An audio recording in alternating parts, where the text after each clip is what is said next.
دیا ہے کہ یہ مسلمان کے پاس، یہ ہمارے دھرم کے پاس جو قرآن کریم ہے وہ صحیح کتاب نہیں ہے، لہذا اس قرآن کریم سے 26 سورت کو الگ کر دیا جائے، باہر کر دیا جائے۔ میرے بھائیوں اور میرے دوستوں، وہ قرآن کریم جس کو اللہ تبارک و تعالیٰ نے نازل کیا ہے، اور قرآن کریم ہی اللہ تعالیٰ کی حفاظت کے ذمے ہے، اور اس قرآن کریم کے اندر ایک مسلمان اس طرح سے دعویٰ کر رہا ہے کہ یہ ایک من گھڑت کتاب ہے، یہ بنی بنائی کتاب ہے۔ ان صورتوں کو حضرت عمر، حضرت عثمان غنی اور حضرت ابو بکر صدیق رضی اللہ تعالی عنہ نے، ان تینوں نے مل کر ان 26 آیت کو اپنی طرف سے ملا کر کے قرآن کریم کے اندر شامل کر لیا گیا ہے۔ حالانکہ وہ حضرت عمر رضی اللہ تعالی عنہ جن کے بارے میں آتا ہے کہ اسلام کے اگر کوئی مخالفت میں کوئی ایک بات اگر کہتا تھا تو حضرت عمر رضی اللہ تعالی عنہ غصہ میں لال اور پیلا ہو جاتے تھے۔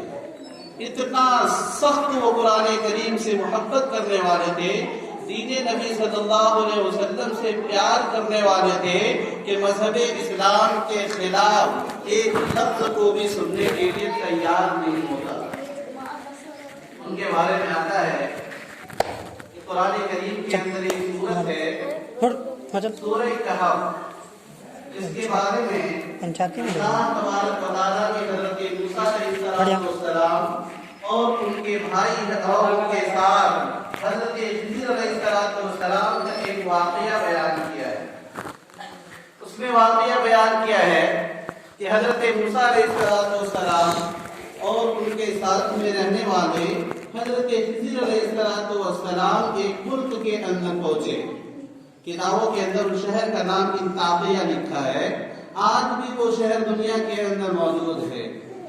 حضرت موسیٰ علیہ السلام اور حضرت خضر علیہ السلام اس شہر کے اندر جاتے ہیں، اور شہر کے اندر پہنچنے کے بعد وہاں کے رہنے والوں سے درخواست کرتے ہیں، التجا کرتے ہیں اور کہتے ہیں کہ بھائی ہم دونوں مسافر ہیں، اللہ کے ہم نبی ہیں، اللہ کی دین کی بات کو ہم لے کر آئے ہیں، لہذا راستے کے اندر ہم سب کو بھوک لگی تھی لیکن کہیں کھانے پینے کا انتظام نہیں تھا، اس وجہ سے ہم سب آپ کے شہر میں آئے ہوئے ہیں، آپ کے گاؤں میں آئے ہوئے ہیں، لہذا آپ لوگ ہم دونوں کے کھانے کا انتظام کر دیجئے۔ اس زمانے کی بات ہے، شہر انطاکیہ کے لوگ بڑے ہی غریب تھے، ان لوگوں نے منع کر دیا۔ منع کرنے کے بعد اللہ تبارک و تعالیٰ نے انطاکیہ والوں کے منع کرنے کی جو بات تھی اس کو قرآن کریم کے اندر بیان فرما دیا ہے۔ فَأَبَوْا أَن يُضَيِّفُوهُمَا، ان لوگوں نے حضرت موسیٰ علیہ السلام اور حضرت خضر علیہ السلام کو کھانا کھلانے سے منع کر دیا۔ بہرکیف اس زمانے سے بات چلتی چلتی حضرت عمر رضی اللہ تعالیٰ عنہ کے زمانے کے اندر یہ بات پہنچتی ہے، انطاکیہ والے آہستہ آہستہ مالدار ہو گئے۔ کیا ہو گئے؟ مالدار ہو گئے۔ ان لوگوں کو پتا کہ ارے ہمارے باپ دادا نے اس طرح سے حرکت کیا تھا کہ اس کی برائی آج بھی قرآن کریم کے اندر موجود ہے، لہذا انطاکیہ شہر کے لوگ بہت ساری نعمت کو، بہت ساری دولت کو لے کر حضرت عمر رضی اللہ تعالی عنہ کی خدمت میں حاضر ہوتے ہیں اور عرض کرتے ہیں کہ اے امیر المومنین، آپ تو ہمارے خلیفہ ہے، آپ تو ہمارے بادشاہ ہے، آپ جس چیز کو کہیں گے ہر آدمی آپ کی بات کو ماننے کے لیے تیار رہتا ہے، لہذا آپ سے میری درخواست یہ ہے کہ قرآن کریم کے اندر ایک لفظ ہے، قرآن کریم کے اندر کیا ہے؟ ایک لفظ ہے، فَأَبَوْا، با لکھا ہوا ہے، لہذا عمر رضی اللہ تعالیٰ عنہ سے صرف اتنی درخواست کی کہ اے عمر رضی اللہ تعالیٰ عنہ، با کے بجائے اس کو آپ تا کر دیجئے۔ کیا کر دیجئے؟ تا کر دیجئے۔ با اگر کریں گے تو انکار کے معنی میں آتا ہے، اور اگر اسی بات کو ایک نقطہ اور لگا کر کے نیچے کے بجائے اوپر میں لگا دیں گے تو وہ تا بن جائے گا. صرف ایک نقطہ لگانے کی درخواست کی تاکہ انطاقیہ والے کا مقصد یہ تھا کہ اس کی برائی قرآن کریم سے ختم ہو جائے گی، اس کا معنی بدل جائے گا. اس کا معنی یہ ہو جائے گا کہ نہیں، انطاقیہ والوں نے ان دونوں مہمان کی بہت زیادہ کھانے کا انتظام کیا. یعنی پہلے تو اس کی برائی تھی، جب بات کو تا بنا دیں گے تو اب انطاقیہ شہر والے کی عزت اور پوزیشن بڑھ جائے گی. یہ کہنا تھا کہ حضرت عمر رضی اللہ تعالیٰ عنہ غصے میں لال ہو گئے. کیا ہو گئے؟ غصے میں لال ہو گئے. کہا اچھا، اس قرآن کریم کے اندر ترمیم کرنے کی درخواست کر رہے ہو، اس قرآن کریم کو بدلنے کی کوشش کر رہے ہو جس کو اللہ کے نبی صلی اللہ علیہ وسلم سے لے کر اب تک وہ قرآن کریم ہمارے سامنے موجود ہے، اور میں اس قرآن کریم کے اندر ترمیم کر ڈالوں، میں قرآن کریم کو بدل ڈالوں، یہ میرے سے ہو نہیں سکتا. آپ کی دولت مجھے نہیں چاہیے، آپ کی عزت مجھے نہیں چاہیے. آپ لوگ میرے پاس جو درخواست لے کر آئے ہیں میں اس کو قطعاً پورا نہیں کر سکتا.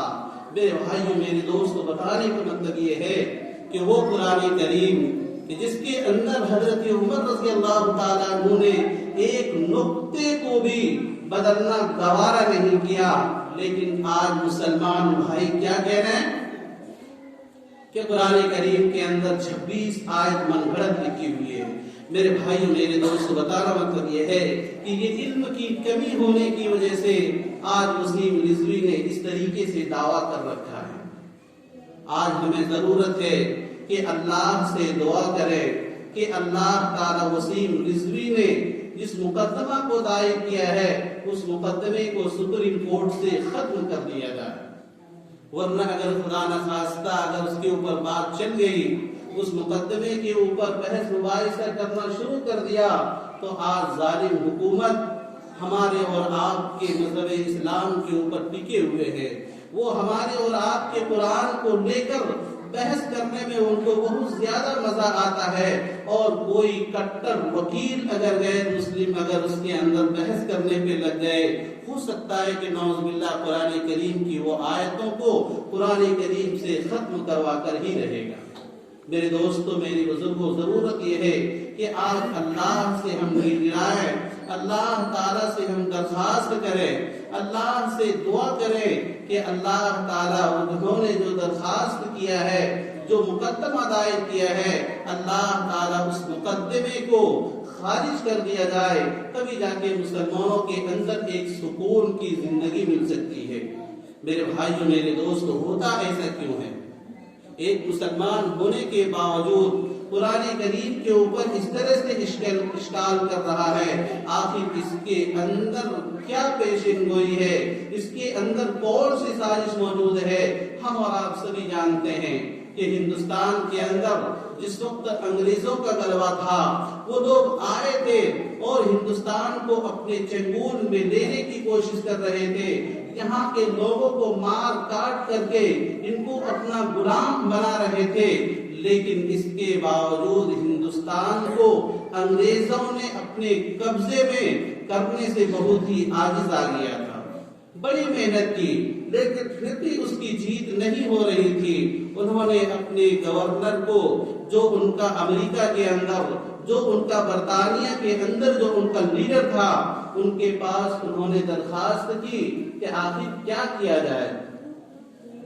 دوسرے ملکوں کے اوپر حملہ کرتے ہیں، کئی دنوں کے بعد ہم اس حکومت کا مالک بن جاتے ہیں، اس کو ہم غلام بنا لیتے ہیں، لیکن ہندوستان کے اندر آنے کے بعد اتنے دنوں سے محنت کر رہے ہیں، اتنے ہندوستانیوں کو قتل کر رہے ہیں، ہندوستانیوں کے اوپر ظلم و زیادتی کر رہے ہیں، یہاں کے ہندو مسلم کو غلام بنانے کی کوشش کر رہے ہیں، لیکن ہم کامیاب نہیں ہو پا رہے ہیں. آخر کیا وجہ ہے؟ تو اس کے گورنر نے لکھا تھا اس کے جواب میں کہ دیکھو، ہندوستان کے اندر دو چیز ہے. ہندوستان کے اندر کتنی چیزیں ہیں؟ دو چیز ہے. ایک تو علماء کرام ہے اور دوسرا قرآن مقدس ہے۔ کیا ہے؟ علماء کرام ہے اور دوسرا قرآن کریم ہے۔ یہ دو چیز جب تک ہندوستان کے اندر رہے گی ہندوستان کو غلام بنانا مشکل ہو جائے گا، ہندوستان کو اپنے مٹھی میں لینا مشکل ہو جائے گا۔ اس لیے شرط یہ ہے کہ ہندوستان کو اگر غلام بنانا ہے، ہندوستان کو اپنا اگر مالکیت میں لینا ہے تو ہندوستان سے دو چیز کو ختم کرنا پڑے گا، ایک تو علماء کرام کو ختم کرنا پڑے گا اور دوسرا قرآن کریم کو ختم کرنا پڑے گا۔ میرے بھائیو، میرے دوستو، آج ہمارے اور آپ کی جو ظالم حکومت ہے، ظالم بادشاہ ہے، انہوں نے انگریزوں کے پالیسی کو اختیار کر کے آج ہندوستان سے مسلمانوں کو صفا کرنے کی جو کوشش کرتے ہیں، صرف اور صرف انگریزوں کی پالیسی کو اختیار کر کے، اس کی سیاست کو اختیار کر کے آج ہندوستان کے اندر یکے بعد دیگرے طرح طرح مسلمانوں کے اوپر ظلم و زیادتی ہو رہی ہے۔ کبھی تو سی اے کا مسئلہ چلتا ہے، کبھی طلاق کا مسئلہ چلتا ہے، اب ایک اور نیا مسئلہ آنے والا ہے جسے ہم اور آپ قرآن کریم کے تحریف کے نام سے جانتے ہیں۔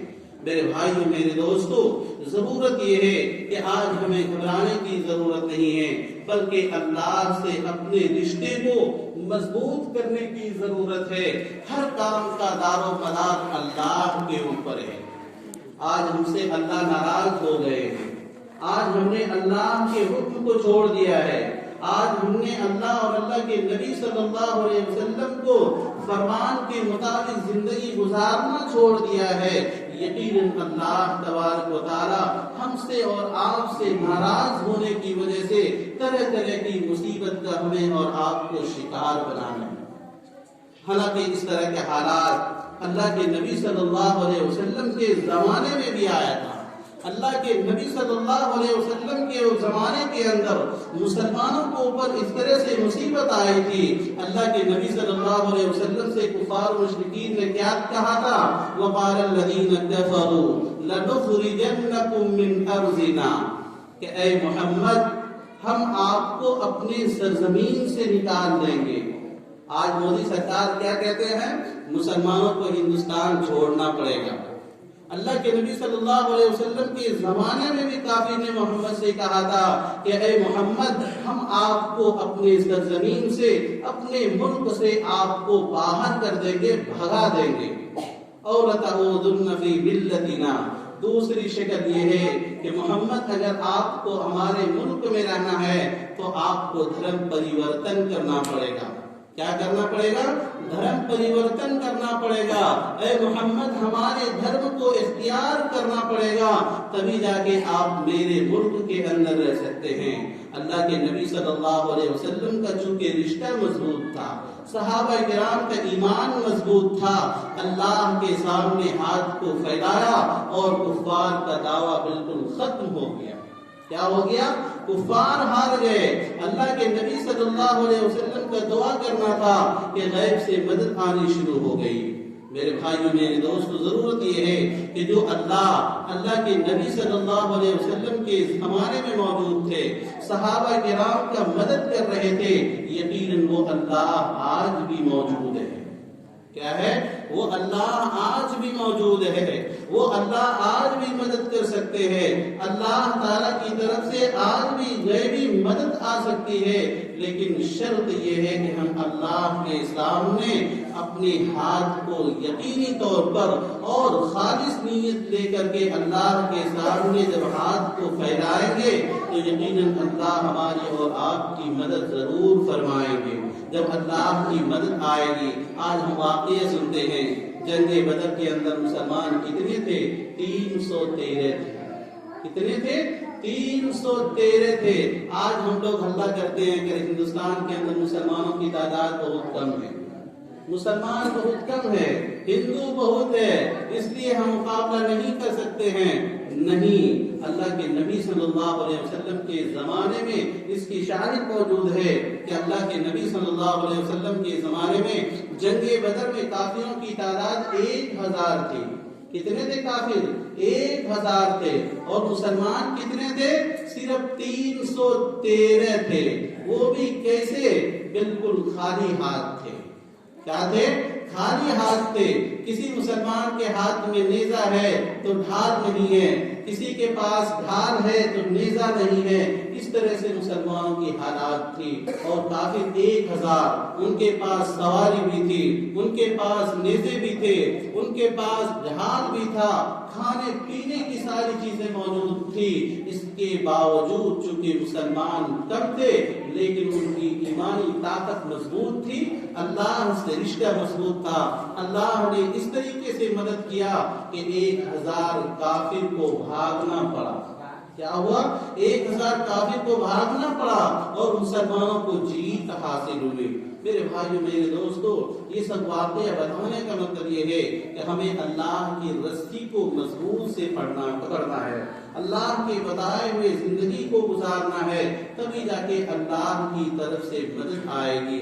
ہمیں گھبرانا نہیں ہے، ہمیں پریشان نہیں ہونا ہے، ہمیں دوسری طرف جانے کی ضرورت نہیں ہے، بلکہ اللہ سے اپنے لو کو مضبوط کرنا ہے، رشتے کو مضبوط کرنا ہے، اللہ کی عبادت کرنی ہے، نماز پڑھنی ہے، روزہ رکھنی ہے، تسبیحات کو ادا کرنی ہے. یقیناً ان سارے اعمال کے اوپر پابندی کریں گے تو اللہ کی طرف سے مدد آئے گی. اللہ سے دعا کریں کہ اللہ تعالی ہم سب کو خاص طور پر یہ جو نیا فتنہ آنے والا ہے، ان فتنے سے